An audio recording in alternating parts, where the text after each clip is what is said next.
सारे ऐसे टॉपर जो 90 प्लस मार्क्स लाके बैठे होते हैं वो 90 से नीचे मार्क्स पे आ जाते हैं क्योंकि उनका हिंदी के एग्जाम में 40 से 50 मार्क्स ही होते हैं। सेम ऐसे बहुत से ऐसे बच्चे जो 89% पे अटके होते हैं सिर्फ और सिर्फ हिंदी की वजह से 93 या 95% पे पहुंच जाते हैं। One of the most scoring subjects of your class 10th है हिंदी। हिंदी का एक बहुत बड़ा मिसकंसेप्शन है जो मोस्टली किसी बच्चे को नहीं भी पता होगा कि उन्हें हिंदी को पढ़ना नहीं आता, और मैं जो तुम्हें हैक्स बताऊंगी वो बिल्कुल भी नॉर्मल नहीं है, तुम्हें कहीं पर भी वो चीजें सुनने को नहीं मिलेंगी। तो make sure to subscribe the channel and don't forget to like the video अगर आपको ये पसंद आया तो। सबसे पहले मैं बात आपको एक चीज बताऊंगी कि आपका चाहे कोर्स ए है चाहे आपका कोर्स बी है, आप इसे आपस में रिलेट कर सकते हो। अभी जो मैं चीजें बता रही हूं कोर्स ए को लेकर के बता रही हूं। तो अगर मैं आपको एक ऐसा फैक्ट बताऊं कि पूरे हिंदी में आपको क्षितिज से सारे के सारे केवल शॉर्ट क्वेश्चंस ही प्रिपेयर करने हैं, लॉन्ग क्वेश्चन प्रिपेयर करना ही नहीं है, तो बहुत सारे बच्चों को समझ नहीं आएगा कि मैं ऐसा क्यों बोल रही हूं। अगर आप अपना क्वेश्चन पेपर देखा होगा जो इस बार सीबीएसई ने ब्लूप्रिंट निकाला है, उसके हिसाब से आपके पास सेक्शन ए में क्षितिज के कुछ 14 क्वेश्चंस आएंगे, उसमें से 7 क्वेश्चंस जो है वो एमसीक्यू टाइप होंगे और दूसरे जो 7 क्वेश्चन है वो भी एमसीक्यू टाइप होंगे। फर्क ये होगा कि पहले के जो 7 एमसीक्यू टाइप क्वेश्चंस है वो क्षितिज के चैप्टर्स से पूछे जाएंगे और नीचे वाले 7 एमसीक्यू क्षितिज के पोम वाले पोर्शंस यानी कविता खंड से पूछे जाएंगे। इसमें से भी जो पहले के 5 एमसीक्यूज होते हैं वो आपके कोई ना कोई चैप्टर से एक पैराग्राफ दिया जाएगा और आपको बोला जाएगा इस पैराग्राफ से आपको 5 क्वेश्चंस पूछे हैं, उसको आपको सॉल्व करना है, और ये जो 2 एमसीक्यूज है वो रैंडम किसी भी चैप्टर से आपको पूछ दिए जाएंगे। तो ये तो बिल्कुल इजी सा मेथड है कि आपको डायरेक्टली एमसीक्यूज पूछे जा रहे हैं। इसके अलावा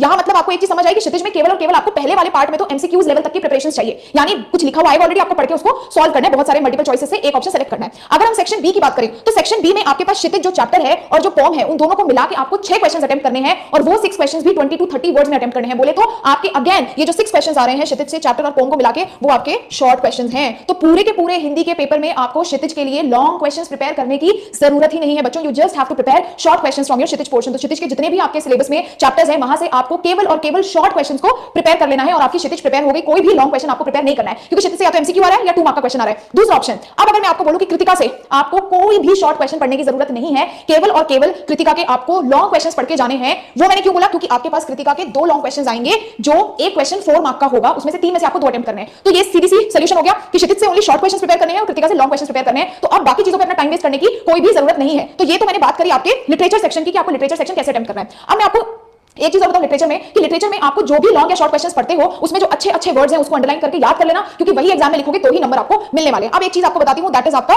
सबसे सेक्शन 1 जिसमें आपके आते हैं अनसीन पैसेजेस। अनसीन पैसेजेस में बच्चे बहुत परेशान होते हैं, तो मैं एक चीज बता दूं, हिंदी का अनसीन पैसेज बहुत इजी होता है। आपका अनसीन पैसेज 10 नंबर का आएगा, उसमें भी आपके एमसीक्यू आएंगे। तो एमसीक्यू तो बहुत ही आसान हो गया कि आपको पैराग्राफ पढ़ना है और उसको पढ़ करके आपको टिक मार्क करना है। तो सिर्फ एमसीक्यू बेस्ड है, ऐसा नहीं है कि आपसे क्वेश्चन पूछे और आपको उसका आंसर लिखना पड़ रहा है, तो सिर्फ एमसीक्यू आपको टिक मार्क के आना है। तो ये जो है इसके लिए आप लास्ट ईयर का बस एक पेपर सॉल्व कर लो, बाकी ऑन द स्पॉट जो आपके एग्जाम में आएगा ये बहुत इजी हो जाता है, कोई बहुत ज्यादा डिफिकल्ट नहीं आता। 2 पैसेजेस आपके पास आते हैं, 5-5 एमसीक्यूज उसमें होते हैं। अब व्याकरण होता है दूसरा इंपॉर्टेंट मतलब आपका part, that is your grammar section. Grammar आपकी 16 मार्क्स की आती है। अगर आप चाहते हो कि मैं आपके व्याकरण पे डिटेल्ड वीडियो बनाऊं तो आप इस वीडियो को लाइक जरूर कर देना और कमेंट्स में लिख जरूर देना कि दीदी आप हमारे लिए कंप्लीट व्याकरण बना दो। जब तक ये व्याकरण का वीडियो मैं नहीं डालती तब तक आपके लिए बहुत सिंपल सा है कि व्याकरण के लिए लास्ट 5 इयर्स के जितने बोर्ड में क्वेश्चंस आए हैं सिर्फ और सिर्फ वो कर लो। हमेशा हमेशा ग्रामर बहुत ही इजी पूछता है हिंदी का टीचर। अगर 16 मार्क्स की व्याकरण है तो 14 क्वेश्चंस ऐसे होंगे जो आप इजीली अटेम्प्ट कर सकते हो, केवल 2 नंबर का ही क्वेश्चन टीचर घुमाता है, तो उसकी भी आप टेंशन मत लो। तो ये आपका जो सेक्शन ए है ये सारा मल्टीपल है और 40 मार्क्स का है और ये बहुत इजीली हो जाएगा, क्योंकि तीसरा इसमें क्षितिज का है जिसमें आपके पास 14 क्वेश्चंस पूछे जाएंगे, वो भी एमसीक्यूज हैं। तो ये तो बिल्कुल ही आपका सॉर्टेड है। दूसरा जो आपका मेजर प्रॉब्लम आता है वो आता है आपके राइटिंग सेक्शन में, क्योंकि अपठित गद्यांश और व्याकरण दोनों आपको इसमें लास्ट ईयर करना है और अपठित गद्यांश में आपको नहीं पता बोर्ड एग्जाम में क्या आ जाए, इसलिए आप बस 1 साल का क्वेश्चन प्रिपेयर करके चले जाओ कि क्या आ सकता है, और अगर आता है क्योंकि आपको वहां पे केवल टिक करना है।